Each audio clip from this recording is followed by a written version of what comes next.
భోగి సంక్రాంతి పండుగను తెలుగు ప్రజలు సంతోషంగా జరుపుకోవాలని సినీ నటుడు మోహన్ బాబు కోరారు. తిరుపతి జిల్లా విద్యానికేతన్ ఇంటర్నేషనల్ స్కూల్లో కుటుంబ సభ్యులతో కలిసి భోగి వేడుకలను ప్రముఖ సినీ నటులు మంచు మోహన్ బాబు, మంచు విష్ణు జరుపుకున్నారు. ఈ సందర్భంగా రెండు తెలుగు రాష్ట్రాల ప్రజలందరికీ సంక్రాంతి శుభాకాంక్షలను మోహన్ బాబు తెలియజేశారు.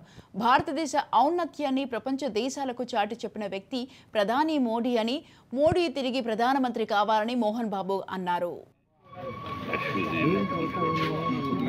అలాగే మనం బట్టలు పెట్టి పూజ చేసి వాళ్ళ ఆశీర్వాదం తీసుకుంటున్నాం. భారతదేశం అంటే ఒకటి చూపించడం అంటే మనతో భారతీయులం, హిందువులం అని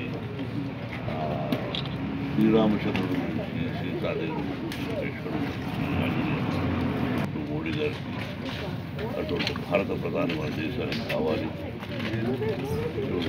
అది ఒక పండుగ, ఇది ఒక పండుగ. ఈ సంవత్సరం అందరికీ హృదయపూర్వకమైన ఆశీస్సులు, పెద్దలకు దగ్గర నుంచి మాకు ఆశీస్సులు కావాలి. Thank you very much. And better of luck మీకు కానీ మీ యాజమాన్యానికి అందరూ కూడా ఈ భోగి శుభాకాంక్షలు.